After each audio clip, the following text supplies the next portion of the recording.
Hello there, and welcome to the third podcast of My Dog Will Eat My Face.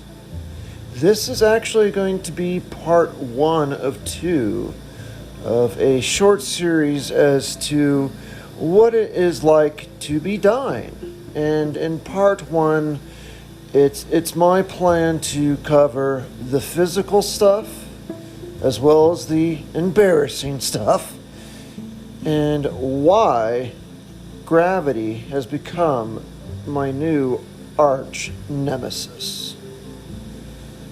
So, with that said, I feel it necessary to begin with a very fresh, hot off the press report, so to speak, of an incident that happened last night.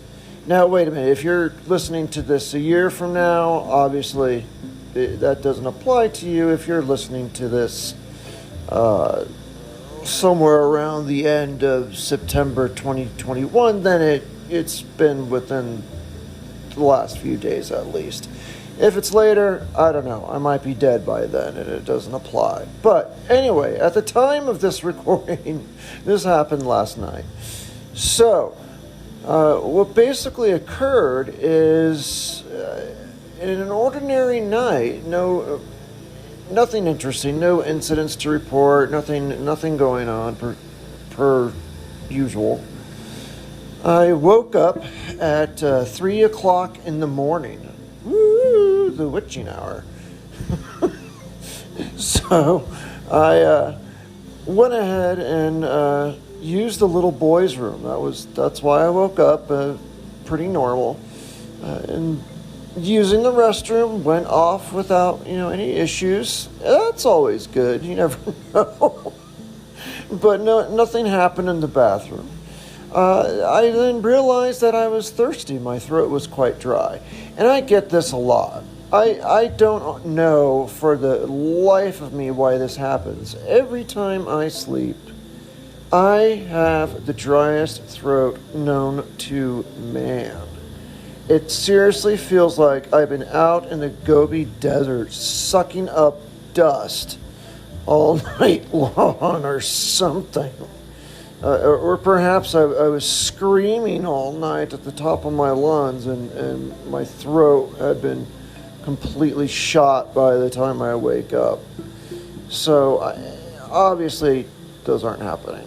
But I don't know why I wake up pretty much every time, be it a nap or sleep or what. If I sleep at all, I'm always thirsty. So anyway, at 3 a.m., 3:15 in the morning, I heard a voice telling me to kill my family. Just kidding. I'm totally kidding. That's from Amityville Horror, because it happened at 3:15 a.m. So, totally kidding. That's not real. That did not happen. Sorry. Hopefully I don't get shut down for that. No, in all seriousness, at 3:15 I realized that I was thirsty, so I decided to go to the fridge and grab me a beverage. I got myself a Clementine Izzy. So there's some free promotion there for Izzy. It's one of my favorite beverages, actually. So, again, free promotion. I like Izzy. So I was drinking the Izzy in the kitchen. No issue. I just sat there with my thoughts and my beverage, and it's a small can, so you can easily finish it and go back to bed, which was my plan. And I got close to finishing it, or maybe I did finish it. I honestly can't remember at this point. But either way, the can was on the table. I was leaning on the counter on my elbows, and everything was fine. When, dun dun dun, all of a sudden, my knees completely buckled and sank. It was like I was on the Titanic suddenly. They just gave out. I could just feel them just say, nope, we're not holding you up anymore. And down I went. My whole body, all of me went backwards, slamming onto the hardwood floor in my kitchen. Thank God I didn't hit a granite countertop or anything else. My whole kitchen is basically a death trap to be in if you're someone who can possibly fall.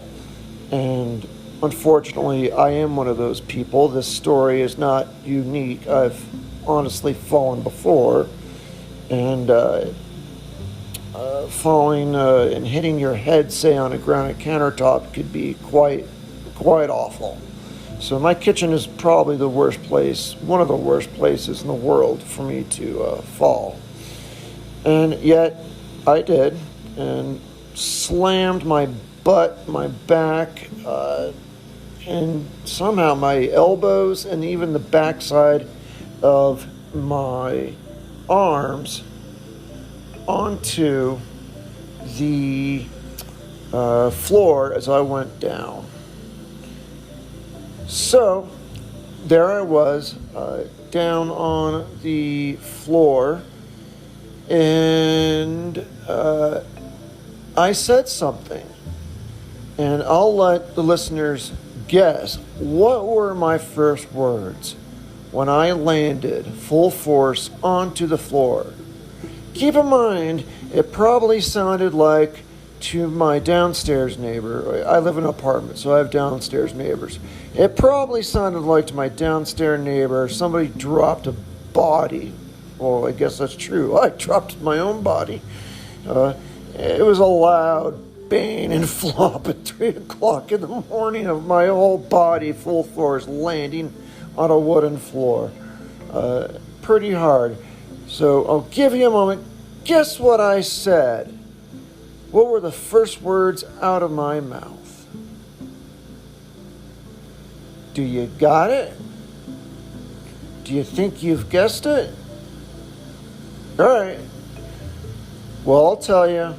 What I said was, ow!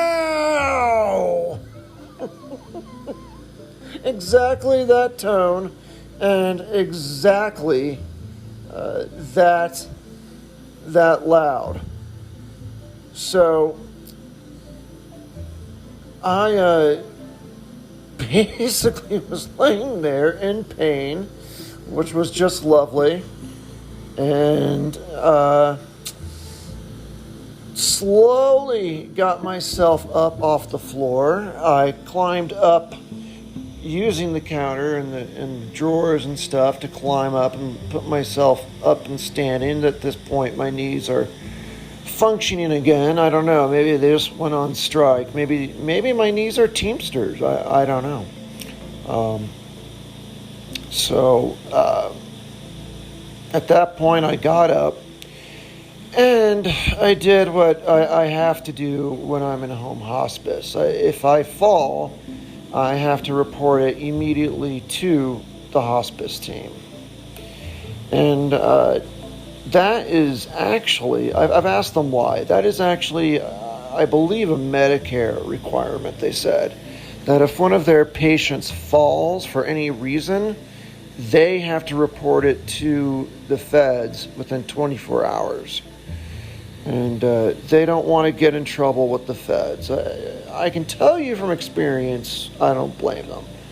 It's not a good thing. So they have to send a nurse over to examine me as well. That's another condition of the law. So I report it. They send a nurse over to examine me and make sure that, I guess I don't know what they're trying to confirm. Make sure that there's nothing else going on and make sure I'm okay. So I call hospice here now, 3:30, 3:45 in the morning. And sure enough, they say, okay, we're sending a nurse now. And I've got to wait up for them to show up till about 4 something in the morning. And the nurse came by, took my vitals and examined me. My vitals were fine. My blood pressure was kind of low, which is not surprising for 4 something in the morning when my sole intent is to go back to bed. But everything else was perfectly fine and normal. She looked at my back and my butt, and it's always fun. I don't know about you. I love flashing my butt to strangers. It's just so, therapeutic and exciting to do. I'm not serious. I hate doing that. So, anyway, she had to look at my butt, total stranger. This is one of the things you kind of get used to in hospice care. Let me see your butt. Okay, well, here we go. Didn't realize I was in the local bathhouse. Anyway, so she did her exam, and she just said, yeah, it looks like you're bruised, but nothing serious. And was basically packing up to go on her way. So I asked her, well, what caused this? Why did I fall? And she said, well, it's because your heart, again, is getting weaker and weaker. Unfortunately, the blood flow was too slow probably to your extremities and into your legs to where your legs could literally no longer hold you up, and it sent you down. So that's what occurred, again, just last night as of the date of this recording.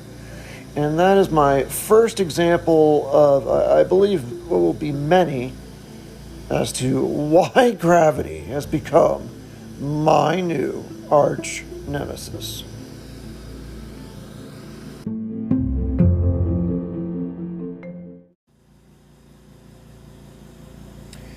Now, I kind of think I jumped ahead of myself there by describing the hot off the press events just a second ago. But, they were hot off the press, and I felt it important to immediately update folks as to what was happening. For anyone who happens to know me, I know a lot of you, though, do not know me.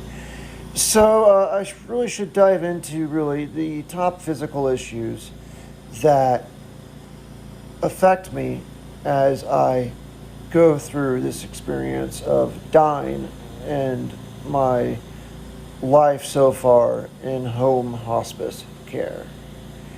The most prominent, the most significant issue by far is my kingdom for oxygen. And what I mean by that is because of my heart problem, it's enlarged, it is weak, my lungs are underdeveloped and are not perfusing enough oxygen.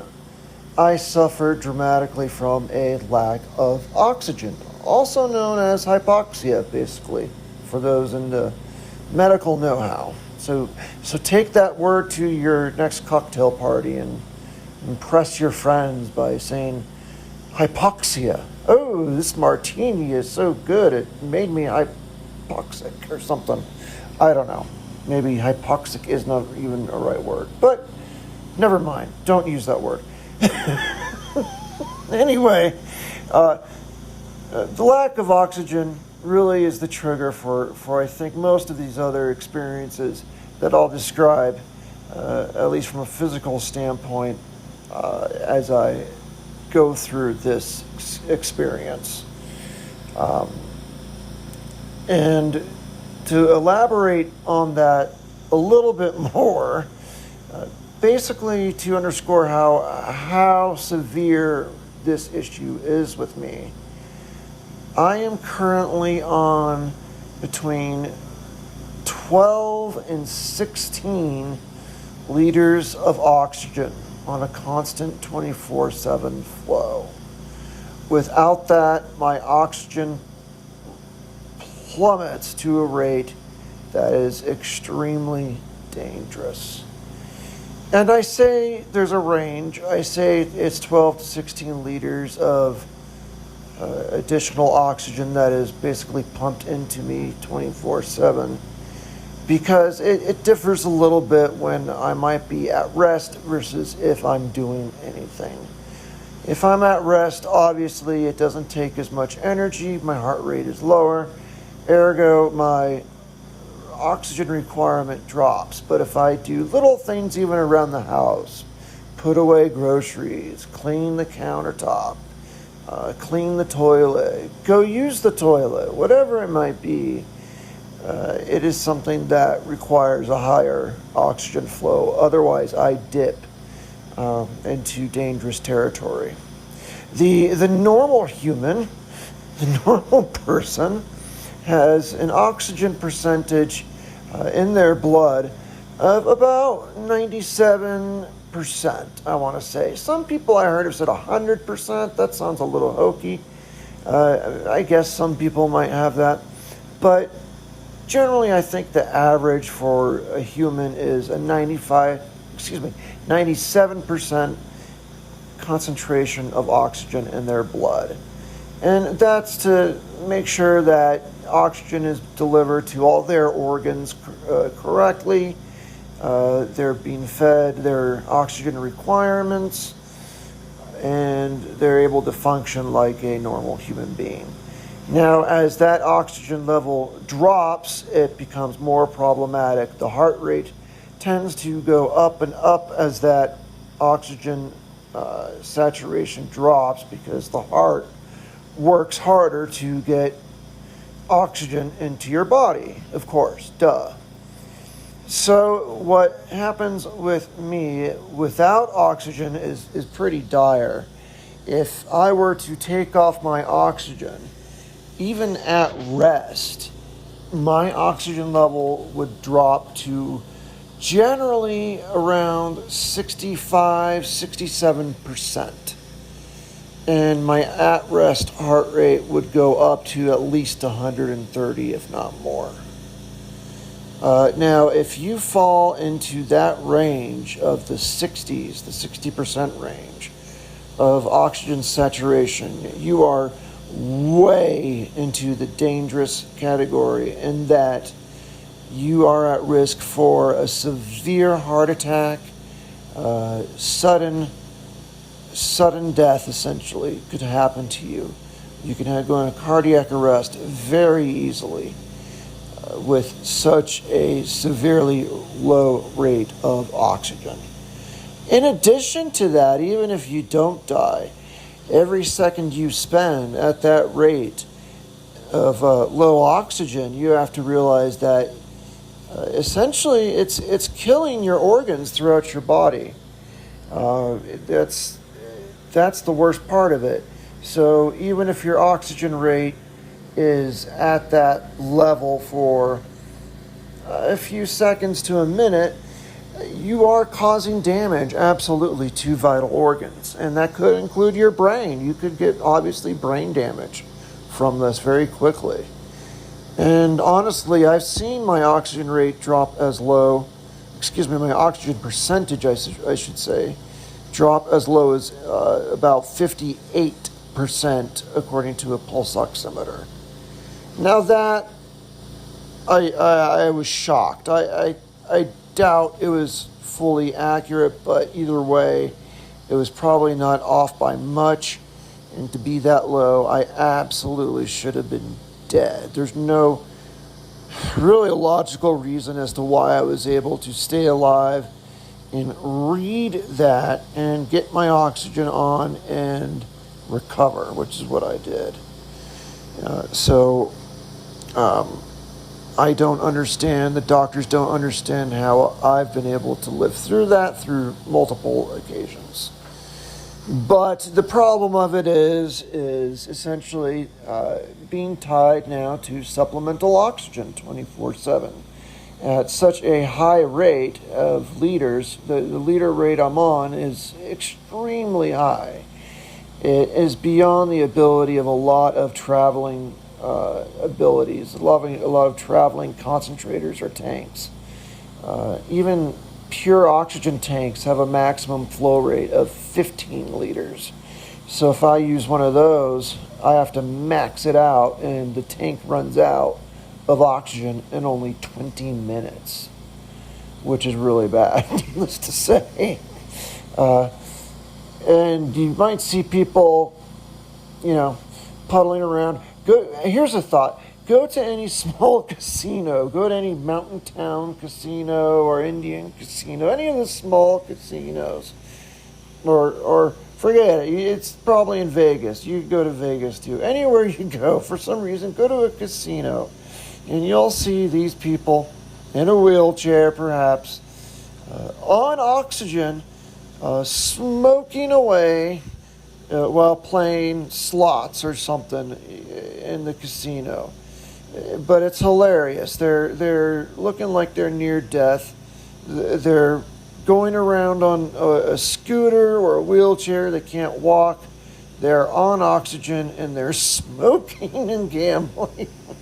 In a weird way, I love these people. Talk about calling juju out. In a weird way, I've got a respect for them. They're just saying, I don't care. I'll take my chances. Daddy needs a smoke and a slot game to get by. So I find that pretty funny. But you see these people out there. The reason why I bring this up, because they're obviously out and about on oxygen. A lot of them have those like little concentrators. You hear them. They do like a little puffy noise.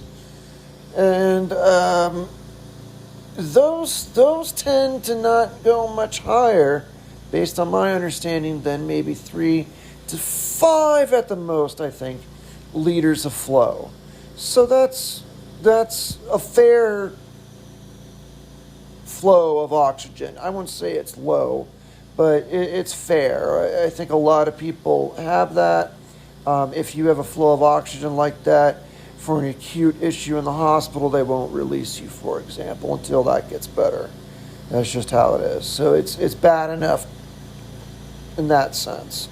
But if I had an oxygen rate or an oxygen requirement, supplemental requirement of only 3%, I would be dancing and clicking my heels and singing and running around and kissing people and having a party way more than I do already, probably. Maybe at least a little bit more than I do already. I would probably do it also on Thursdays, not just Wednesdays. So I would be thrilled if I had that opportunity. But that kind of underscores the severity of my oxygen deprivation, in that I, unfortunately, don't even have the option to be one of these folks you see on a scooter in a casino, on oxygen, smoking away and playing the slots. No matter how you might feel about those folks, in a weird way, I really respect them, like I said. But what's sad to me is I can't do that because my requirement is so high that I have to be connected to essentially an 70 to 80 pound, it seems like, concentrator at all times. It's not huge. It's a fairly big machine, extraordinarily heavy, that pumps oxygen through a hose into your body, through your nose or mouth. In fact, I'm on 2 of them because I'm on such a high oxygen flow. Normally 1 is by far more than enough than for a common human. They go up to 10 liters. And that covers probably the vast majority of the population of folks that need supplemental oxygen. Unfortunately, I've come close to maxing out both concentrators. There have been times where I've needed 18 liters of flow. So again, they max at 10. If I put them up, each one up by just 1 more, I'm at 20, and that's the max. And that is the most I can get at home with current medical science. So if my oxygen rate gets any worse or much worse, I don't know what I'll do. Beyond living in a facility or a hospital on perhaps even a ventilator, I wouldn't have any other choice to stay alive. Needless to say, that would really, really suck. So, To start off the physical issues that I have as I'm experiencing this, again, I will repeat, my kingdom for oxygen.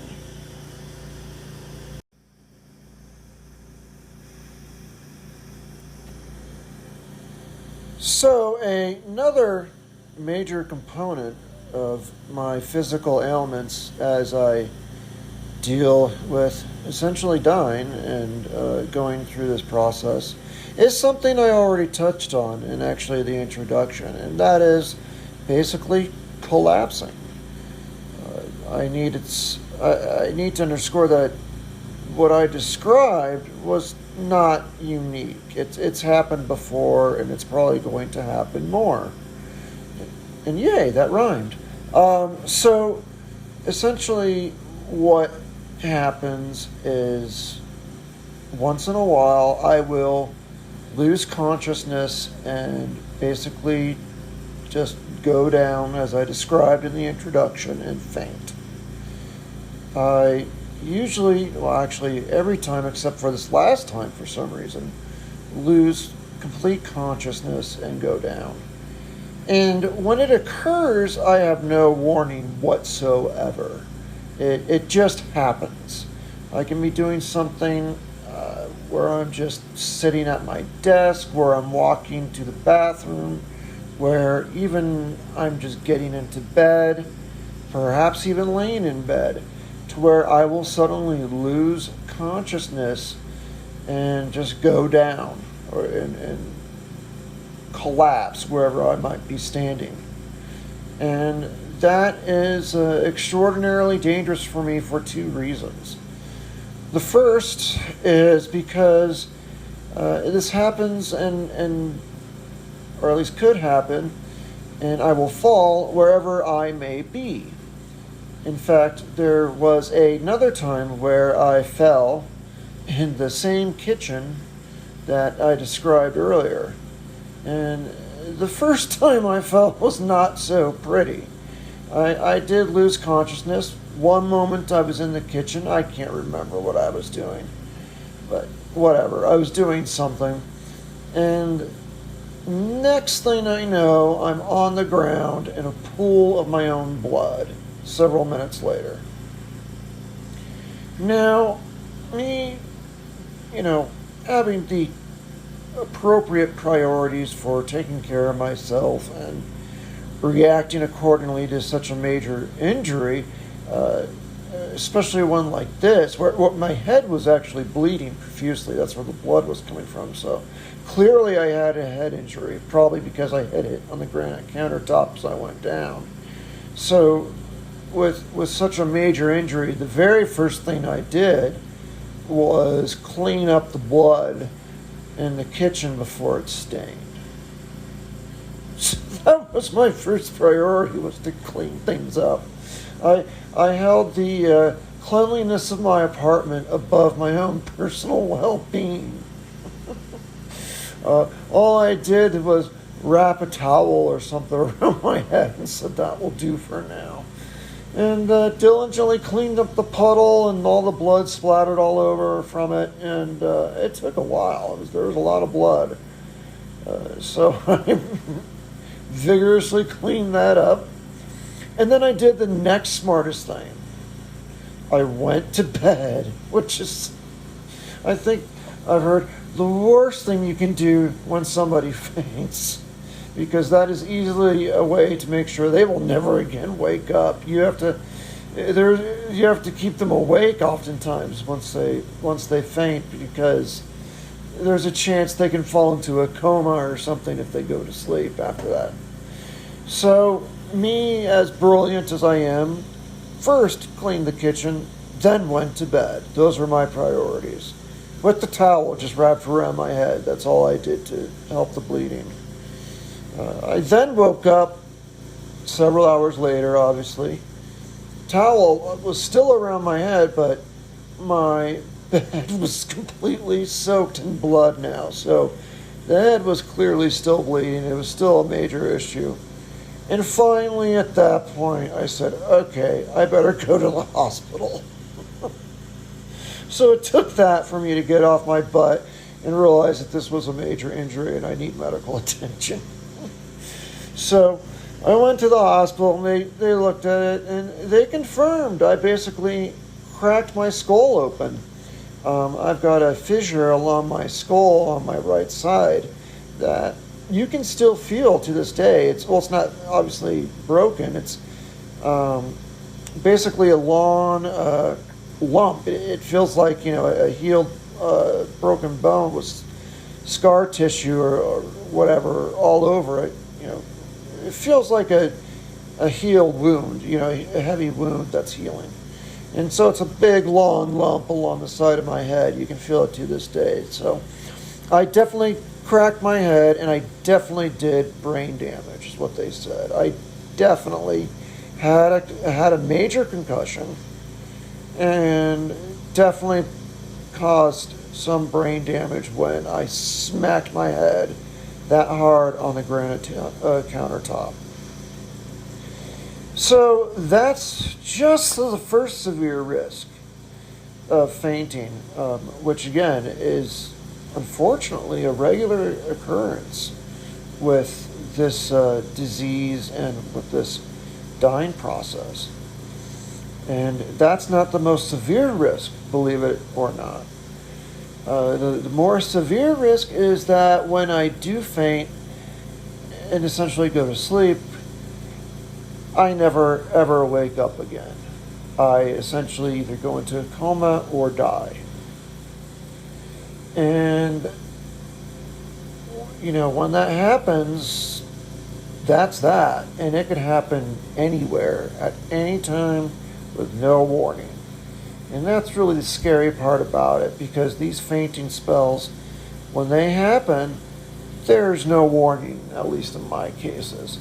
Nothing tells me that I'm about to faint. I don't feel it. I don't feel wobbly. I don't,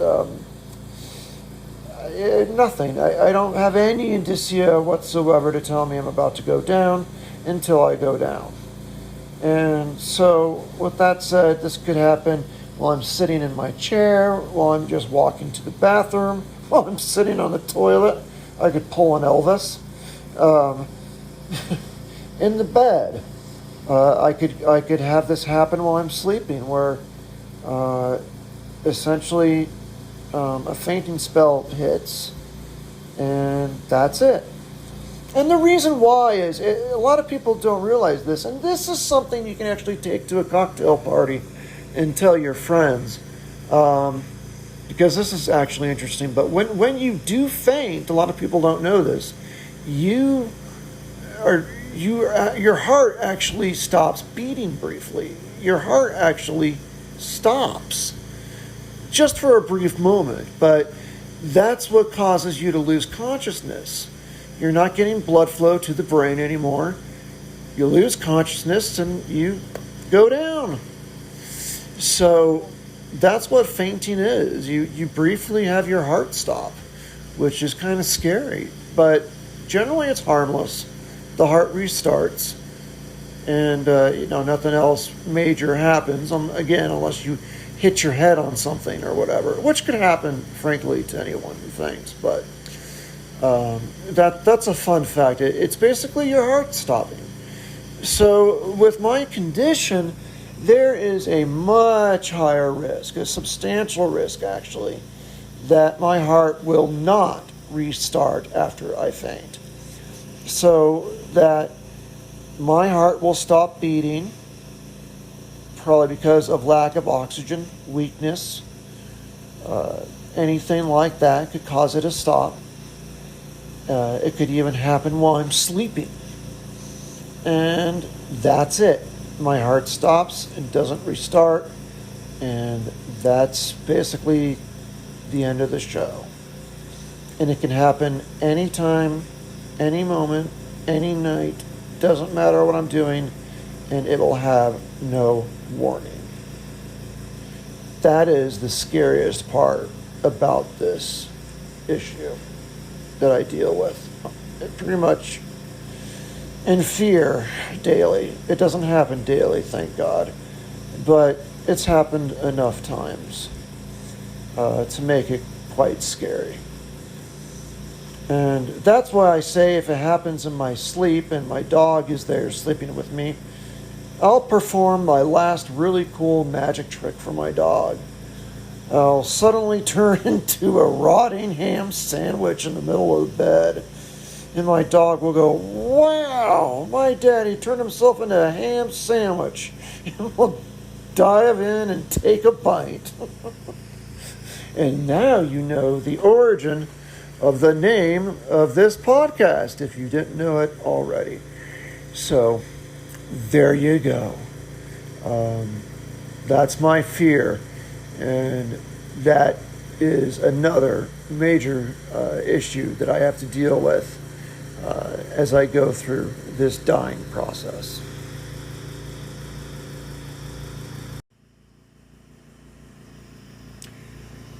So moving forward, another physical condition that I've been dealing with as I go through this process, as they like to call it in hospice care. Death is just a quote-unquote process, they call it. It's very interesting.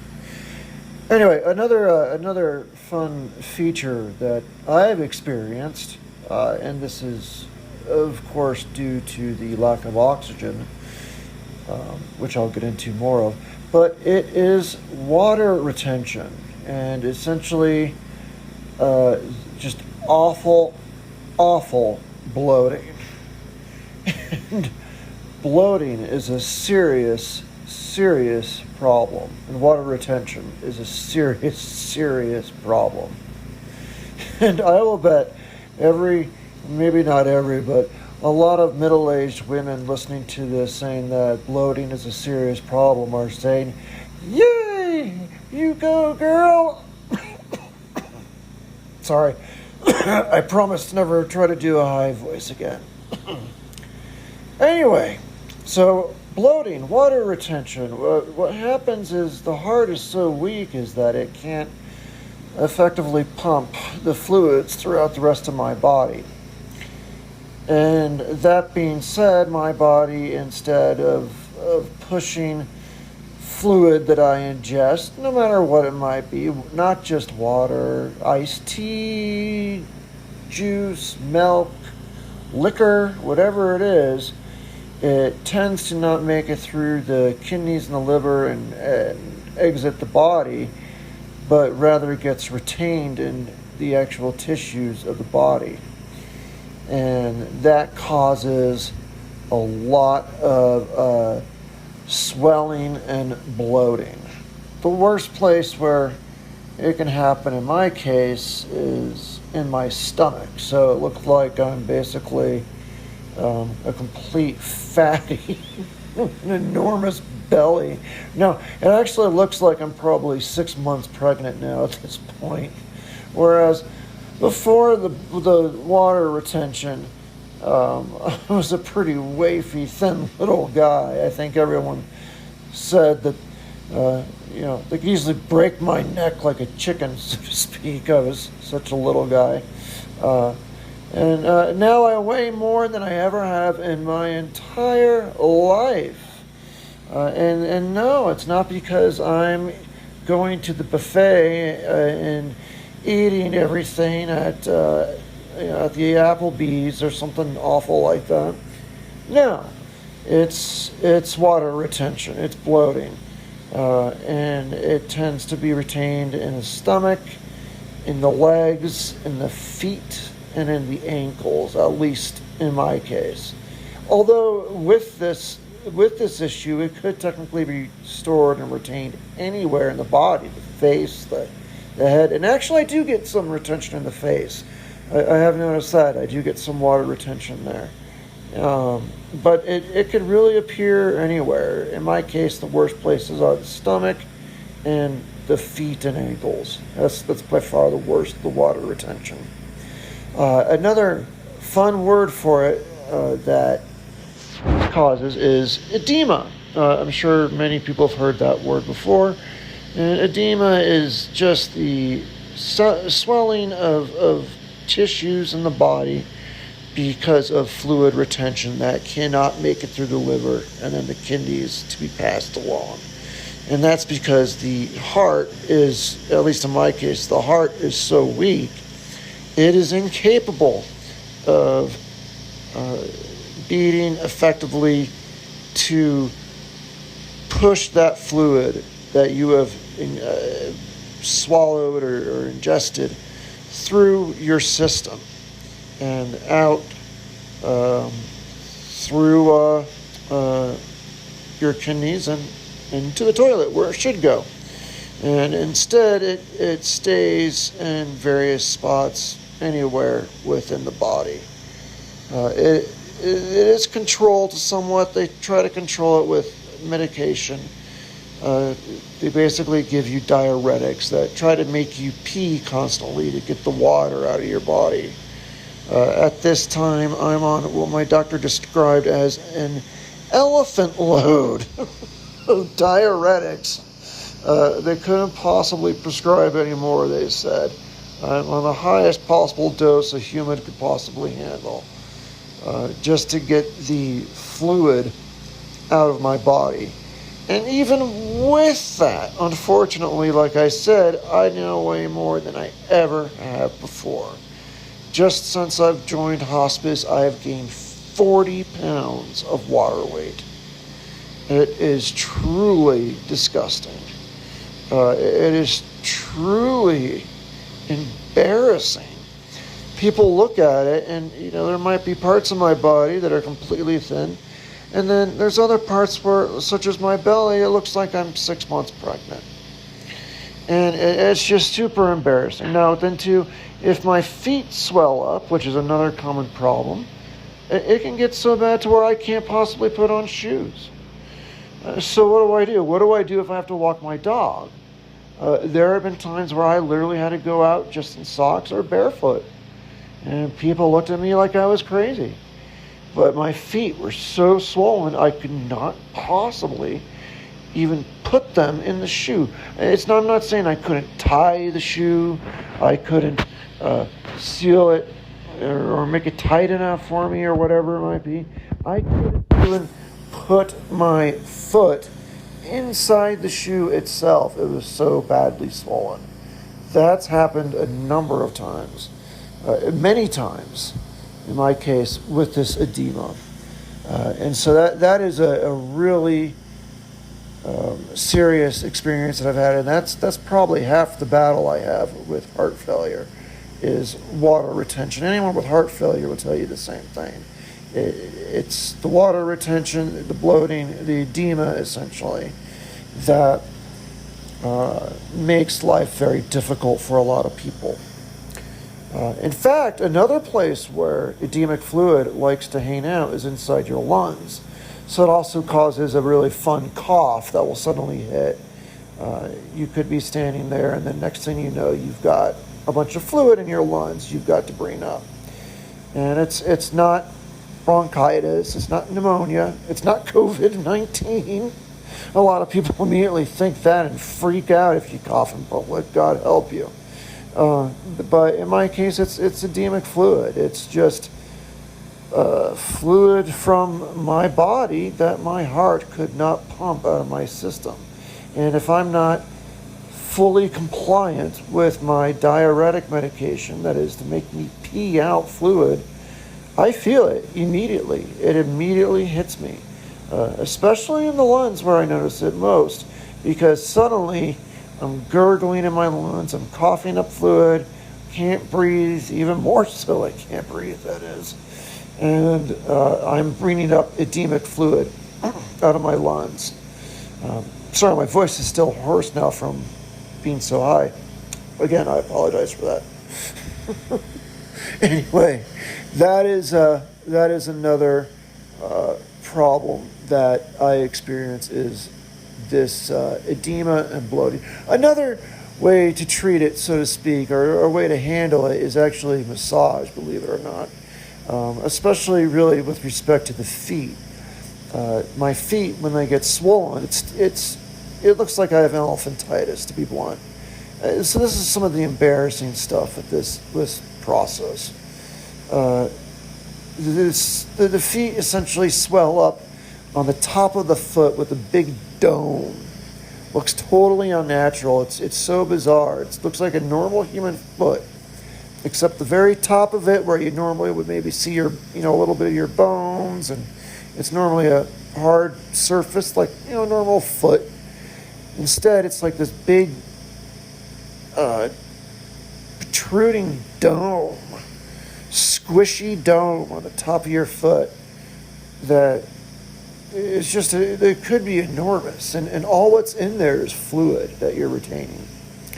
So the second way to handle it, and I've tried this before, is actually edemic massage, where what they do, the massage person, the masseur, what they do is they push the fluid from the foot back up towards the heart, or the fluid in the legs and the ankles. They push it back towards the heart, so up towards your torso. And it's a trip when it's done, because you can physically see these pockets of fluid being pushed through your foot, up the ankle and up through the knees and legs and everything, as the masseur pushes it towards the heart. So you can actually see the fluid move within inside you, which is a real trip. And the person doing it says they could feel it. They could feel it like it pops, and they can feel the fluid moving away as they push it with their hands. So it's kind of trippy when they do it. Unfortunately, it's also extraordinarily painful. The nerve pain from edema is insane. So, unfortunately, because of my edema, I'm on a lot of painkillers normally. Basically full time. I'm on one painkiller or another, because edema swelling is so painful and so difficult on the nerves. It gets so bad in my case that if I'm experiencing any significant edema in my feet, especially, just touching it, if I take my own finger, and touch my foot where it's swollen, it is a sharp, terrible shooting pain. So when you get these edemic massages, they're actually extremely painful. It feels like you're going through an Al-Qaeda torture, to be honest. It's intense. But when they're done, and when they've moved that fluid out, you have such a relief. The swelling is gone in your foot. You can walk again. There's no more, constant edemic pain. Even when no one's touching it, it just, for a moment, just feels so wonderful. And I say for a moment because it is temporary, obviously. The fluid is then going to roll back down slowly to where it was, and crowd where it shouldn't be, and then can be a problem unless you get it out of your body through a diuretic. So it's a temporary solution, but it can last a few hours, which is enough for me when I'm having a lot of edema, a lot of swelling. And the regular pain is just so bad from the swelling that even though the massage itself is way more painful, the aftermath of perhaps a couple hours of bliss is worth it. So definitely I engage in that kind of massage whenever I get the chance. I'd probably even let a strange hobo give me an edema massage. I love it so much. So that is another fun factor of the condition and my experience as I'm dying in home hospice that I wanted to share. Now, so far, I've described a lot of physical features of my experience that contribute to my feeling that, yes, indeed, gravity is now my arch-nemesis. I didn't quite mention it in the last segment, but the reason why the fluid pools in the lower parts of the body is because of gravity, of course, my good old friend. But moving forward, I am going to talk about a different subject now, a different physical feature that I experienced through this that I think touches on the embarrassing side. So bear with me because I am going to disclose some facts that are very embarrassing. They're quite humiliating, and I can't believe I'm actually going to reveal some of this publicly. So, that being said, it has been odd in that I feel like I've reverted back to 5 years old in some respect. And I'll tell you why. This hasn't happened a lot, but it has happened, and it is just horribly embarrassing. But unfortunately, another physical event that I've experienced is incontinence. Basically, what's happened is I would go to the bathroom and not know it. Several times I've wet the bed. Not every time, but there's been several times where I have. And to me, that's shocking. It's embarrassing. It's horrible. When I was a child, honestly, I never remember wetting the bed. I've never been a bedwetter as far as I know. I have no recollection ever, honestly, of wetting the bed. So I don't even remember doing that in my childhood. But unfortunately, I remember doing it now in my 40s, which is pretty darn sad. And I've talked to my doctors about this in hospice, and they say, well, it's just because the severe fatigue you go through. As your heart struggles and your lungs struggle, you experience this severe fatigue, which is true. I get tired very easily. I'm often fatigued. It's hard for me to get up in the morning. I lose energy very quickly. But apparently it can get so bad to where I'm so tired, I am asleep, and the urge to urinate does not even wake me up. And basically, that's how they described it. So that's occurred a few times. And again, it's never even happened before in my life. But frankly, incontinence is a new thing that I have to struggle with occasionally. The first time it happened was actually a very scary time. And I actually wasn't in bed. I wasn't asleep when it happened. It was the time when basically I went to the hospital, and when my doctor gave me just a few years to live. I mentioned this in the introduction to this podcast series, that is the hospital stay.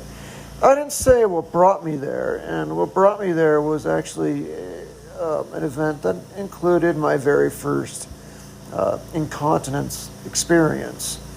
What was going on is I was actually working from home.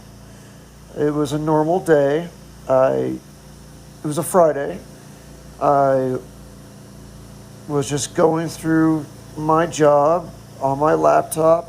I was in my apartment, but I, definitely working. It was late afternoon. I had pho for lunch. I remember that. My dog was with me and happy, and I was looking forward to the weekend, and everything was fine. And as I was sitting there in my chair at the laptop, I noticed, by golly, the chair was wet. And at first I blamed the dog. I started to yell at him and say, what did you do? How did you make an accident on the chair? Thinking, oh my God, I can't believe I sat in it. And then I realized, wait a minute. My jeans are all wet too. And it hit me. That wasn't my dog that peed the chair. I peed the chair. And I had no sensation of it whatsoever. I didn't feel like I had to go. I didn't have any urge to go. And I did not even feel I was going. There was nothing there. Shortly after that, I felt like I couldn't catch my breath. I was breathing heavily. I felt like no matter what, I couldn't just breathe. My oxygen level looked great, but I was gasping for air. And then I had just a dire feeling of dread overcome me. It's hard to explain, just a severe feeling of dread. And eventually, it didn't take long, but I did call 911 because I knew there was something seriously wrong. And later I came to be proven correct. As my doctor said, apparently my right ventricle was failing. And I managed to change my pants somehow, thankfully, before the paramedics showed up. And they showed up, and then the next thing I did was throw up everything I'd ever eaten that day. That's how I remember I ate pho for lunch. It's disgusting, I know. But basically what was going on is my body was doing a full shutdown. The organs were shutting down, and I was beginning to expel everything. You know, when a person dies, they wet themselves. If they have to go, they will also, do number 2 on themselves. They'll also often throw up before they die. The body will just expunge everything as it starts to go through its own process of dying. And in hindsight, after things calmed down and I got to the hospital and a few days had passed, we all realized that's what was going on. That's what made me, unfortunately, pee myself at the time. Was I was going through the beginnings of a death process. So that was the really scary first event of incontinence. But obviously it's continued since then. So that's a true but very embarrassing fact of another miserable physical feature that I've had to deal with as I am dying. But that one, thankfully, I guess, is probably no fault of gravity's. Finally, as I discuss the physical issues that I go through this process, one that I wish to touch on is essentially the slow rate with which deterioration seems to plague me. And what I mean by that is, in my time in hospice so far has already been extensive. I've already been in hospice for quite a while, to where I've had it have to be renewed several times. Each time they basically predict that you have a reasonable chance to die within 6 months and must demonstrate that in order to be granted hospice care. And it keeps getting renewed with me, even though I don't die in those 6 months. So what is going on? Am I not really dying? What is this? And I've talked to my doctors about this. The simple fact is that even though my heart is terribly weak, it is failing. There is no way to fix it. It is deteriorating, and it is going to kill me.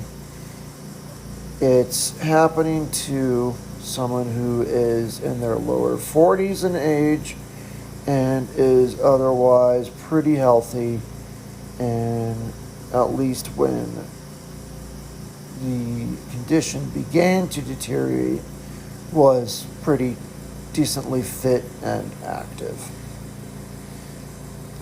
So, in other words, I wasn't someone who was, I don't know, trapped in a home somewhere, who was also suffering from another major illness of some sort, or was essentially over 65 years in age. But I'll be nice. Anyone who's over 90 years old, I wasn't elderly, or I'm not elderly. I'm not obese. I've never been obese in my life. Always been a thin guy, and otherwise doing well. So by virtue of all those facts, the experience that I'm going to go through will likely be very, very drawn out. It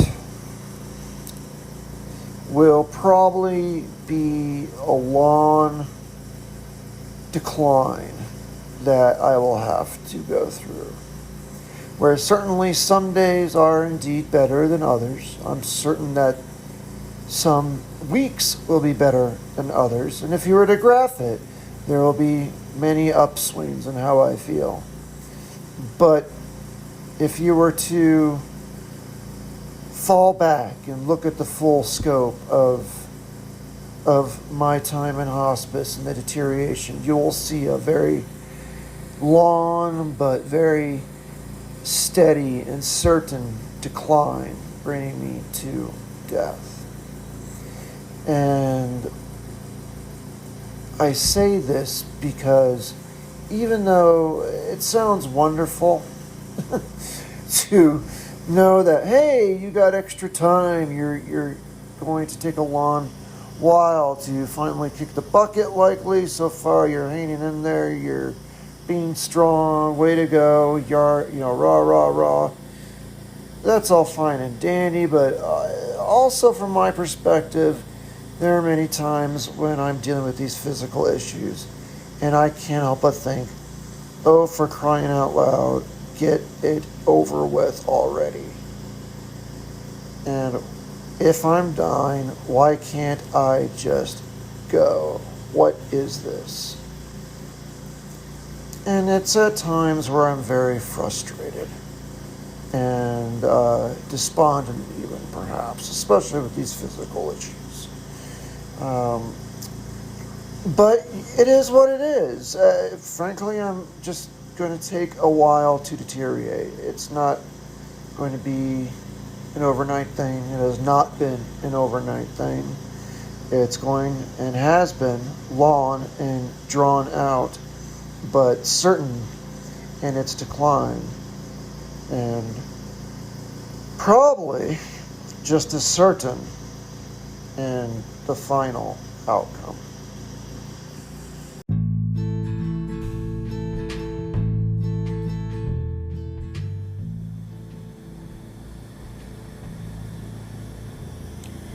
So as I come to the end of this particular podcast, I want to point out that this is actually just a summary of the physical characteristics of my decline that I'm experiencing.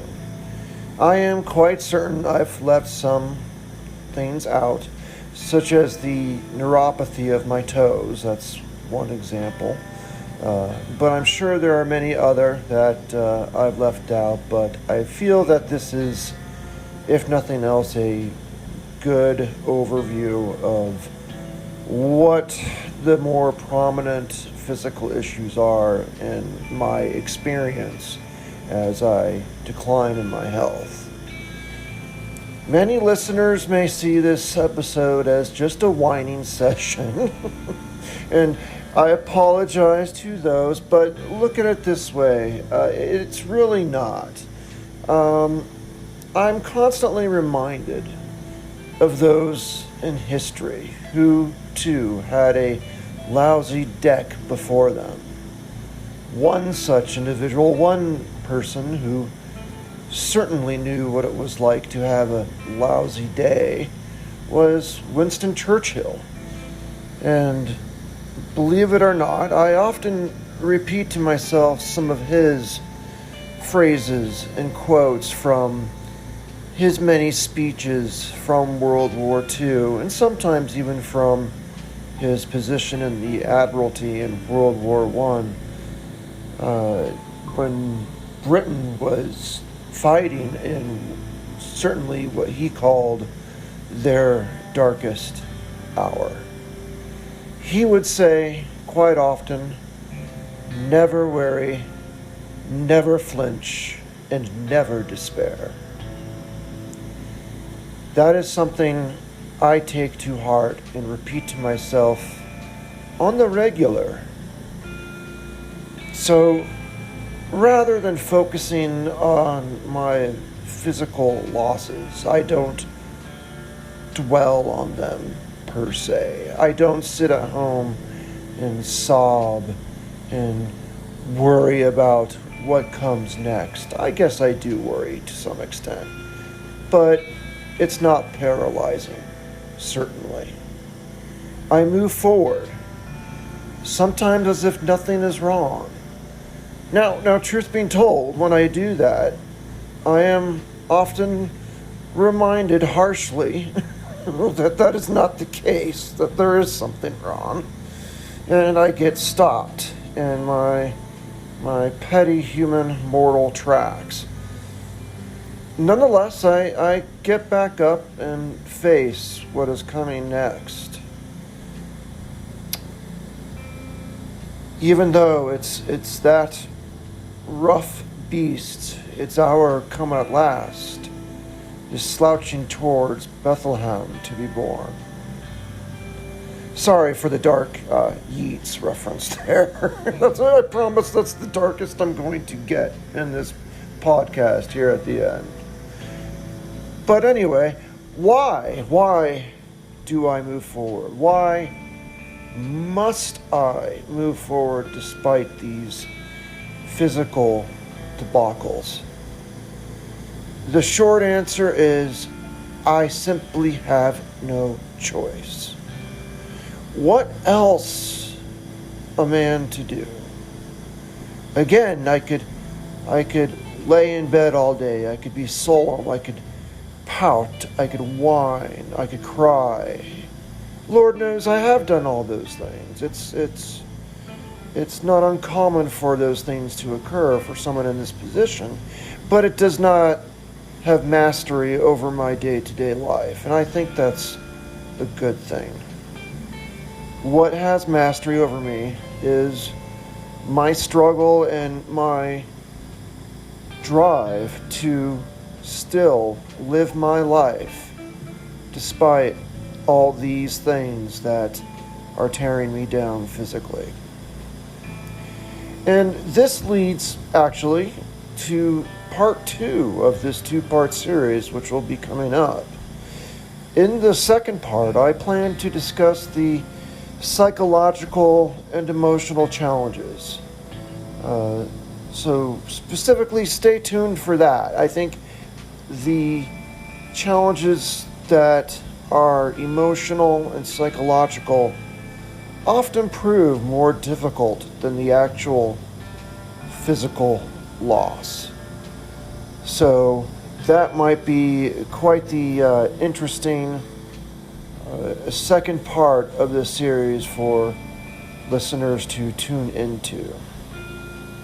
That being said, don't forget to follow this podcast and set notifications for new podcasts.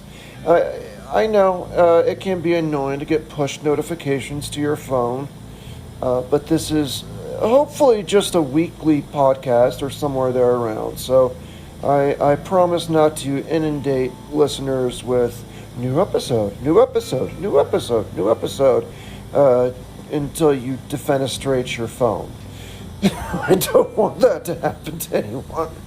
So definitely I'll try to keep it as harmless as possible, but I ask you to do turn on those notifications so that you are aware when there is a new episode, because in cases such as this, I really think that the psychological effect, even though it is more profound, it could also be more telling as to why I do get up and move forward despite these physical issues.